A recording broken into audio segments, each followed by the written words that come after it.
Good evening, everyone. Can everybody hear me okay? Yes. Okay. My name is Janelle Gailey. I am the director of the guidance department, and we are happy to have Dr. Carlos Reinoso with us this evening. Dr. Reinoso is a licensed psychologist.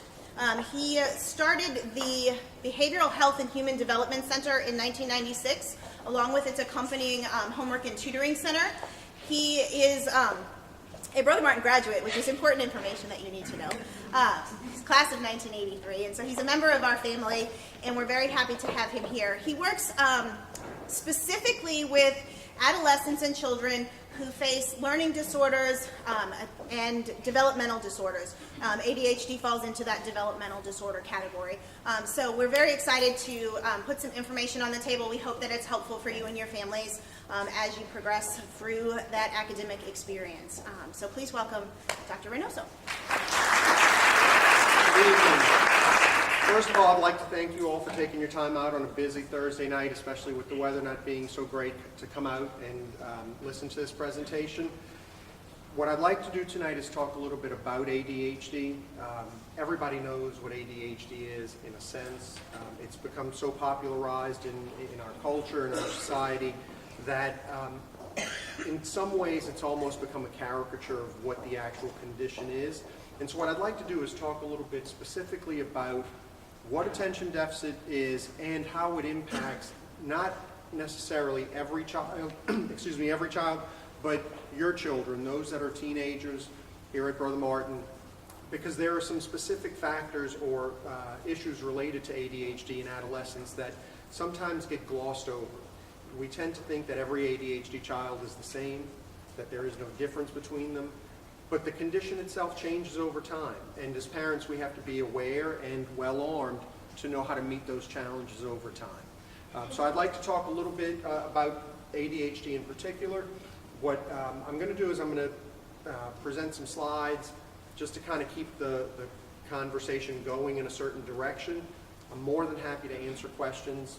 They've asked me to speak for about maybe 30 minutes or so, and then from there try and do a little bit of Q&A, which I'd love to do, answer any specific questions that you may have.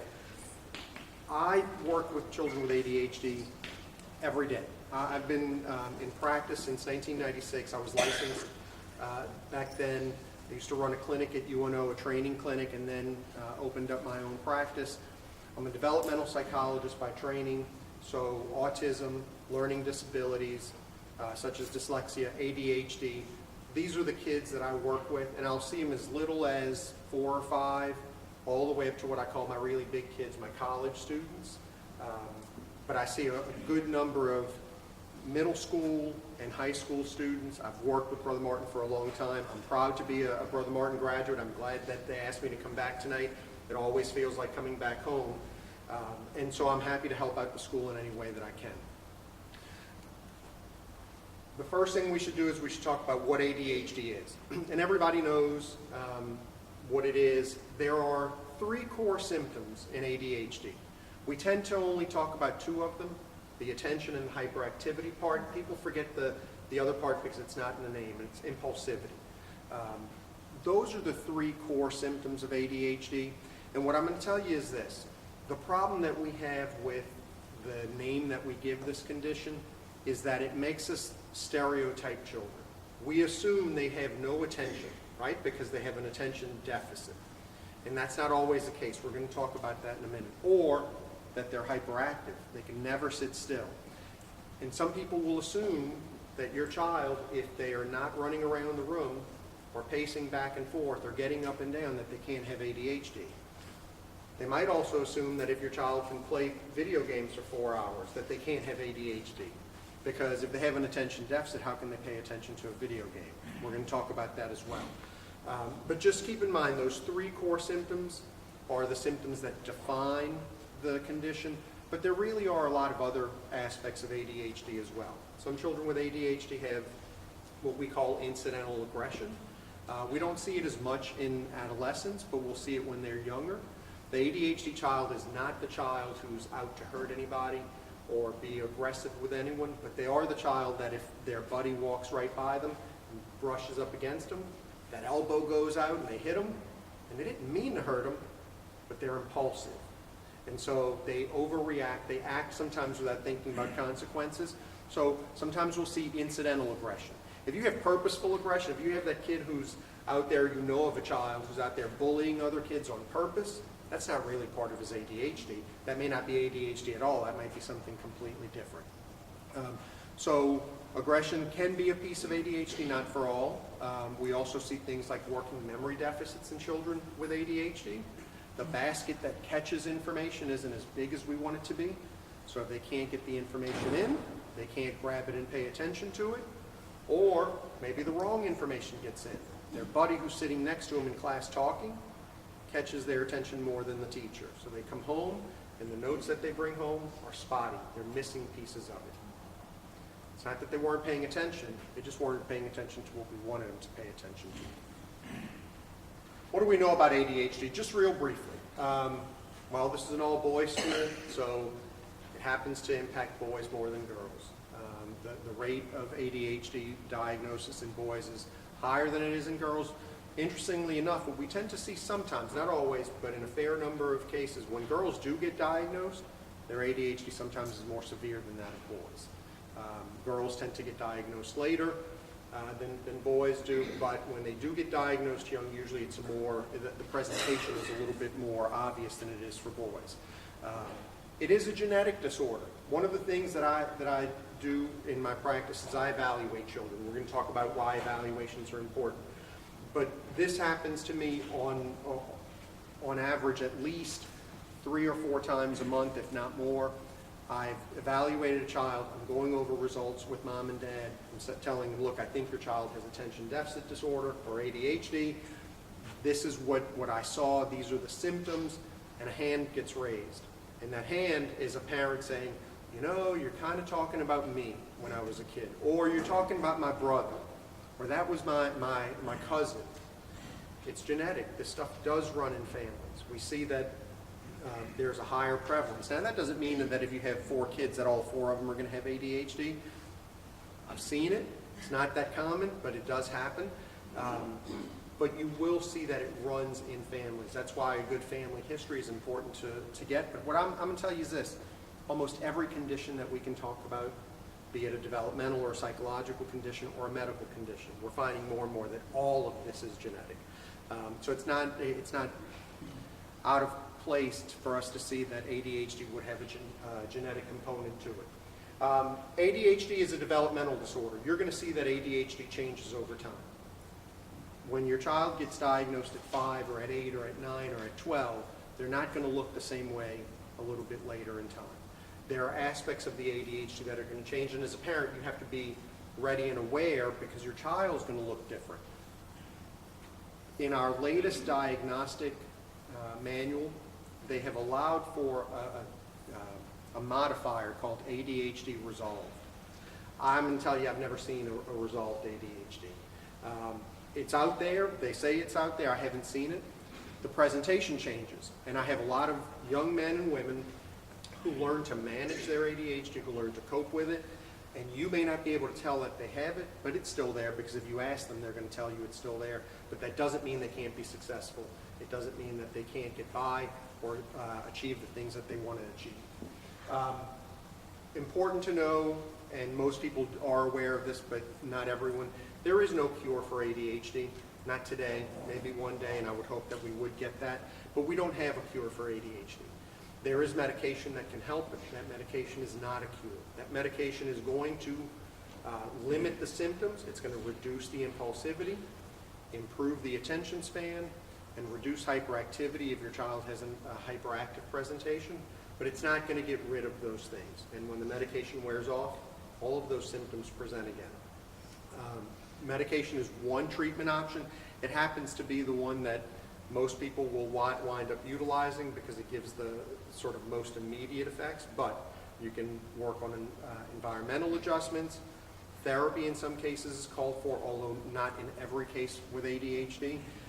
And things like tutoring and accommodations in school, and we're going to talk about accommodations as well in a little bit, can be beneficial. Some things to think about when I said that not every presentation of ADHD is the same. We need to talk about attention, because yet again, we mentioned that this is attention deficit disorder, right? it's not so much a deficit. It's a problem with attentional control, and there are a lot of different aspects of attention. So having good attention means that there might be something that's very stimulating. Your cell phone with all that social media is super stimulating. And then you've got your social studies chapter you have to read, which is not at all stimulating. Good attention says what's important comes before what's stimulating. So we force ourselves to read our social studies, to study it, and we ignore the phone dinging on the side, or the TV screen, or our brother or sister in the other room talking. Bad attention is being drawn to those things and putting off the social studies because it's low stimulation. What we need to understand is that oftentimes children with ADHD, it's not that they just lose their attention span, although some do, it's that they don't have attentional control. Their attention span is going to go where there's the greatest amount of stimulation in their environment. A lot of times it's visually based. So the child who sits in the classroom and they get distracted by somebody walking up and down the hall, they're paying attention to that, not to what's in front of them. But they are paying attention, that's important to know. Another aspect of attention is divided attention. We should be able to, if we have good attention structures in our brain, in the frontal lobe of our brain, we should be able to pay attention to two things at once. We can pay attention to the teacher at the front of the classroom, but we can also pay attention to what's happening right next to us. And we should be able to split our attention. Children with ADHD oftentimes can't do that. It's all or none. For some of them, it's pay attention to one thing, and they can hyper-focus. When parents say, well, they play those video games, that Xbox dominates their life. Being a little bit of an old-timer, when I was here at Brother Martin, the Atari 2600 had just come out a couple of years before I got here. That was the best video game ever. At least for me, because I'm terrible at video games. I can't keep up with the PlayStations and the Xboxes. If any of you have an Atari laying around and you have a teenager, hook it up if you can find a TV that you can still hook it up to. Hook it up. Ask them to play a game. They're going to hate it. It's too slow. It's boring. For us, it was like the greatest thing on earth. But it's not going to capture their attention. Think about what's happening right now. Every teenager that I know, not just teenager, younger kids, there's one game that they're talking about. What is it? Fortnite, right? That is the game to talk about. When my son was here, he graduated in 2011, it was Call of Duty. They don't play Call of Duty so much. They've got new versions of it, but they don't play it as much. Everybody plays Fortnite now. But just sit and watch while they play. Think about what's going on in front of that screen. There is nothing as stimulating in their world as what's in front of that screen. There are no dull colors. There's no slow speaking. There's constant movement. There's excitement. Things are kind of popping the entire time. High stimulation, your child's going to be able to focus on that quite well. Be honest, is studying for their religion test tomorrow quite as exciting as that? No, it's just not. And so the higher the stimulation, the better these children can focus. When they're little, parents will tell me, well, we can't get them to sit still to do homework, but you can build Legos for 3 hours. Well, that might be a child who has very well-developed visual spatial skills, which are separate from his attention, and it's creative, and ADHD children tend to be very creative, and they love it, and they can get into it. But they can't hold a conversation for more than 2 minutes. They can't sit to eat their spaghetti. They don't sit to finish watching a TV show unless it's their favorite TV show. And so the issue of attention is more complex than it just being a deficit. And we need to keep that in mind. Because what happens is, look, quite honestly, we get frustrated as parents because we see them attending to things that we're not putting value on. Those video games aren't important. Having the headphones on with your Xbox Live, talking to your buddies, may be fun for you, but I've got to sit down and get you to do homework a little bit later. Just understand where some of that comes from. ADHD over time. One of the things that, and I've already kind of alluded to it, is ADHD has different presentations. So in the old days of my practice, when I got out of graduate school, we had two different conditions. We had ADD and ADHD. And your ADD kid was the one that was just kind of spacey, daydreamed a lot, his mind wandered off, hard to get him to pay attention to the task at hand. Your ADHD child was your hyperactive child, the one that's bouncing around, can't sit still, constantly on the go. What we know today is that ADHD really is one condition. There are different presentations or manifestations. And now what we tend to see is that if you are the inattentive presentation, the symptoms or the characteristics are going to be the issues with attention and maybe some impulsivity, but not so much the hyperactivity. And if you have a child who is mostly that inattentive presentation, they're not really going to become hyperactive later in life. The second presentation is the hyperactive presentation or impulsive hyperactive presentation. That's the child that if you could actually get them to sit down long enough, like what we do when I test them, you test their attention and their attention is beautiful. They can focus, they can split their attention, they can sustain their attention over time, they can divide their attention, they can do all of it. They just can't sit still. And so when they're not sitting still, they're missing things, because if I'm looking over here and the action's over here, I miss what the teacher said. So the hyperactive child will look inattentive sometimes. They also tend to be, the impulsivity tends to aggregate a little bit more with hyperactive children. So they're the ones who are going to rush through their work. So oftentimes what happens is the hyperactive presentation, that child is the kid who's the first one to finish the test and hand it in. But when the teacher grades it, they skipped several items. They may have forgotten to fill in a whole section because they rushed. And that rush is not just fast, because it's fast, but it's not efficient. It's fast with errors. So if this doesn't happen so much in high school, because teachers don't tend to send home their test. But when your child was in elementary school and you studied and you thought, he's got it, he's going to get 100. And he comes home and you say, how'd you do on the test? Mom, I aced it.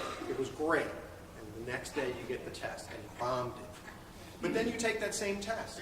Now it's a day or two later, you take that same test because you have it in front of you.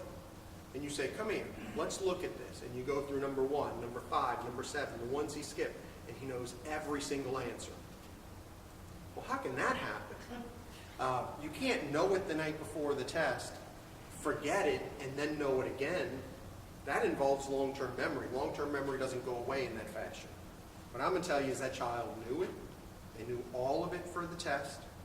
They rushed because they're impulsive. They lack attention to details, and they make what look like silly or careless errors. They're impulsive, inattentive errors. And think about it. What happens when they bring home that test and it's a low grade? You don't treat them for it. You fuss at them. They are not doing this just to make you mad. They would love to bring home that A that they thought that they got. They didn't see it. And I've never seen a study on it, but I'll swear by it. The greater the number of pages on a test, the faster that child will finish that test. So if it's a 10-page exam, they'll finish it faster than anybody in that classroom. Because it's almost like the first thing they do is they look at everything that they've got, and their brain just goes to work at speed, but nothing else. So that hyperactive presentation sometimes looks inattentive. There's a certain amount of lack of attention to details involved, but it's really also their hyperactivity and their impulsivity that's playing a role. And then you probably have what's the most common type, which is the combined type. Child that's got a little bit of both. Of the attention issue, the hyperactivity, and the impulsivity is mixed in there as well. So there are different presentations of ADHD. They're not all going to be the same. They're not going to impact your child the same way. And there is no one ADHD child that looks exactly like another. That's part of the reason, we'll talk about that as well in a minute, about why medication doesn't always work the same way for every child. Because each of them is different. What their needs are different as well. One of the things I've mentioned here is about puberty, diminishing hyperactivity. It's important to know that there are some adults who are hyperactive. You might know 1 or 2, but there aren't a lot of adults who are hyperactive. the majority of children who have ADHD and have the H presentation, hyperactive presentation, when they hit puberty, and they've gone through sort of the apex of puberty, so really closer to the end, they're on the downswing for puberty, for most of them probably about 16, maybe a little bit after that, what we start to see is the hyperactivity diminishes. So they can sit longer, they can pay better attention while they're sitting, but the attention, if they're the combined presentation, the attention doesn't really get better. So the hyperactivity may not be there. Some parents will come to me and say, well, he's not as bouncy as he used to be. Should we take him off of medication? Well, you need to make sure that the attention isn't still needed to be addressed through medication. So that's something to consider. But the hyperactivity will change. So just because they're not hyperactive doesn't mean that they don't have ADHD anymore. They just don't have the hyperactivity component. Unfortunately, the attention part does remain. But what you're going to see over time is if they've been getting help in school, if they've been getting help outside of school, they learn to manage the attention part. They learn to compensate for it. And we're going to talk about how things like accommodations can help in that regard as well. So it's something that you need to work with sort of over time in order to get the final product to be where you want it to be, and it can. The hyperactivity will work itself out for most kids. You have to get through that part of it. The attention we need to continue to manage and work on. Another issue about medication. If your child is going to take medication, quite honestly, you need to use it consistently. And I know that that's hard, especially if you have a child that does not respond to medication in a typical fashion, and there are a lot of kids that don't. But my rule of thumb that I tell parents is, and I don't prescribe, but I work with enough families and enough pediatricians and psychiatrists in town that I feel comfortable in talking about this. If you're going to have a child medicated for ADHD, at a minimum, I want them on medication Monday through Friday. Saturday, Sunday, that's up to you. That's up to them, especially if they're teenagers. You need to negotiate that with them. But Monday through Friday, don't send them to school on a Monday and Tuesday on his medication where he's focused and he can attend and he can respond. And on Wednesday or Thursday, he doesn't take the medication, because then those are off days. And he's not going to get the benefit of learning consistently throughout an entire week. So please, if you're going to use medication, use it consistently. Now, weekends, holidays, summers, what we call medication holidays, I'm okay with that if you're okay with that. Oftentimes what we tend to see is children with that hyperactive presentation, it starts to have an impact on their home life. It can have an impact on their social life as well. And some parents and their teenage kids will tell you, I think I kind of need my medicine on the weekends as well. So not all children get to get those holidays, but for some it is an option. But certainly while they're in school, while they're taking exams, I want them on their medication.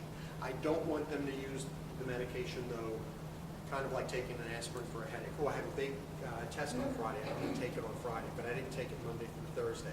Because you didn't benefit from the learning that you could have gotten, the material you could have taken in on Monday through Thursday. And then you're just using it to kind of get over the hump. And that's only going to work for so often.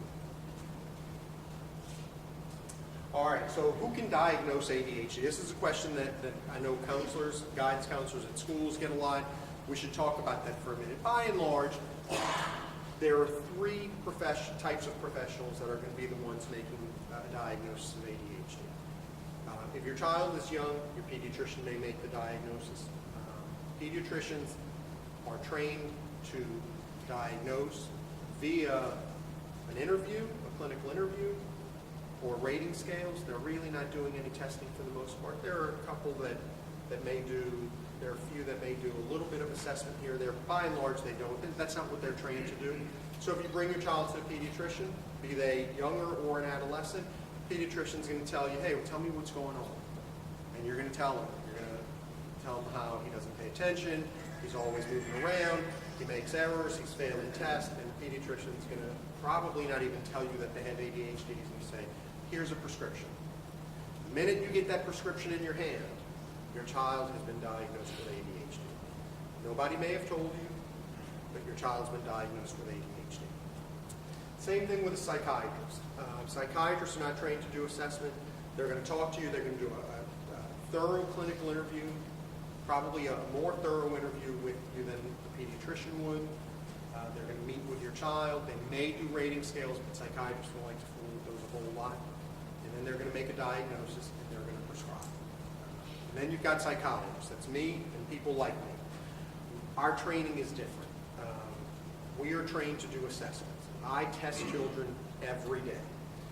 I've been testing children for over 20 years. This is what we do. I do what's called a psychoeducational evaluation. It's not the only way to go, but it's most typically the kind of evaluation that you would get if you brought your child to a psychologist. Why would you need a psychoeducational evaluation? For one reason, for no other at all, but there are a lot of other better reasons.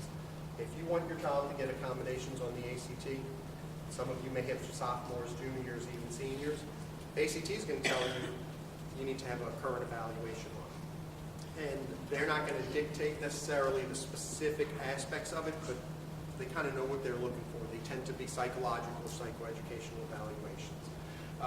So that's one thing, and we'll talk more about it.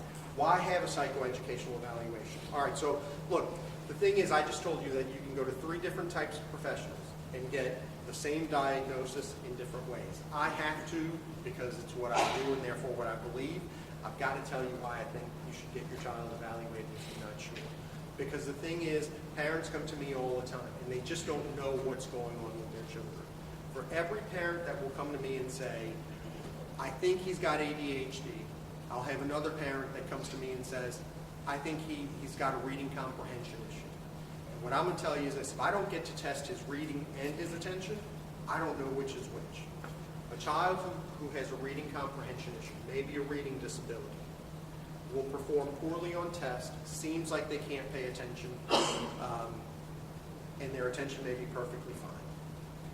A child with an attention deficit, parents sometimes will say, well, I think, I don't think he understands anything that he reads. And you test their reading, and their reading is beautiful. Their comprehension is fine. But they make those inattentive errors. So it's an attention issue. Sometimes, unfortunately, we'll have kids that come in, and mom and dad swear that there's an attention issue, and you test the child, and part of the evaluation is not just their attention, their cognitive functioning, their academic functioning, but we also look at their developmental, their behavioral, and their emotional functioning. Just as an example, after Hurricane Katrina, I probably got more referrals for children for ADHD testing than I've ever had in my entire professional life.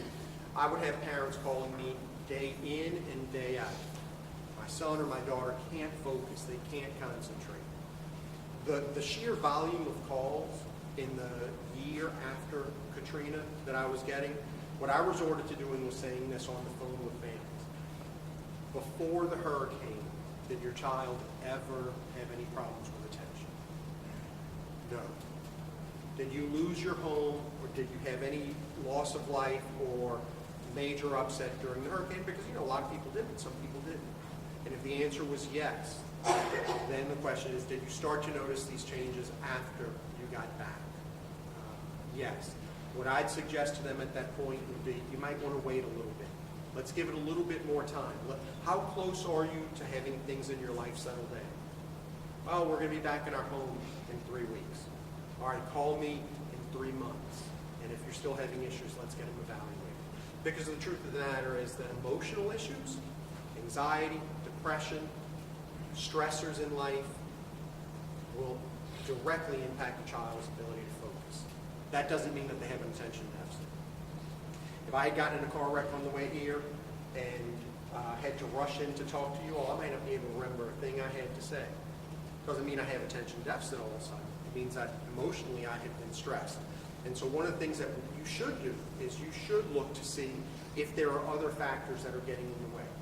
And look, you can have an attention deficit and anxiety, or you can have attention deficit and depression, or low self-esteem. All of those things can be in place. But we want to make sure that if we're going to make a diagnosis, we've looked at everything. Sometimes you've got children, and I just had this the other day. I had a child that I tested. Great kid, parents are worried about attention deficit. This child happened to be, in the old days, what we used to call a slow learner. Across the board, his intellectual functioning was in the below average range. When we tested his achievement, reading, writing, and math, were in the below average range. Attention was in the below average range. That child doesn't have an attention deficit. That child is focusing as well as all of his other cognitive skills are. I don't want to call that child ADHD, because if I do, somebody's probably going to put them on medication, and that medicine's not going to do what it's supposed to. And then parents are going to be upset, wondering, why do I have my child on medication? So what we talked about with that family was maybe they need to be in a different school setting. Smaller school, more specialized setting, more time for repetition, less students in the classroom, and that's how you address that issue. That's the reason that I tell you, if you're suspect or you know somebody who's suspecting that their child may have an attention deficit, or you're worried about it, that big question mark you should try and answer. Not everybody who walks through my door walks out with a diagnosis. Sometimes I tell parents, your child is perfectly fine. They're doing great. Believe me, you'll want to hear that if that's the case. But the only way you can really know is if you assess it. So one of the reasons, and I don't want this to sound like I'm doing a sell job on come bring your child in for an evaluation, but one of the biggest complaints that we get about children with ADHD, everybody knows that family that has that kid who they say, they put him on medicine, and what happened to him? He looks like a zombie, right? Everybody's heard that. I've been hearing that for years. What I'm going to tell you is this, and this is what the medical profession doesn't tell you. If I had a bottle of Ritalin, and I said, let's each one of us as adults, because we can make our own decisions, let's take one of these pills tonight. And most of us don't have attention deficit. The overwhelming majority of you would call me up tomorrow and say, man, I was so focused, it was awesome. We can all benefit from a little bit of a stimulant. We don't all need it, though, because what happens is you take that medication and it dissolves in your gut. The neurotransmitters get sent to your brain, and your brain is a complex machine. It knows where everything's supposed to be, so it sends those neurotransmitters right to where they're supposed to work, because they fit in that part of the brain, and so they supercharge your brain. And so what happens is the child who doesn't have ADHD, that gets placed on that medicine for about 3 weeks, maybe a month, things look awesome. They're great. He's focusing, he's getting his work done, and then all of a sudden, it all starts to fall apart. So what do? You bring him back to the pediatrician. What does the pediatrician tell you? We need to increase the dosage. So you start off again. Now it's a higher dosage. You get about another month.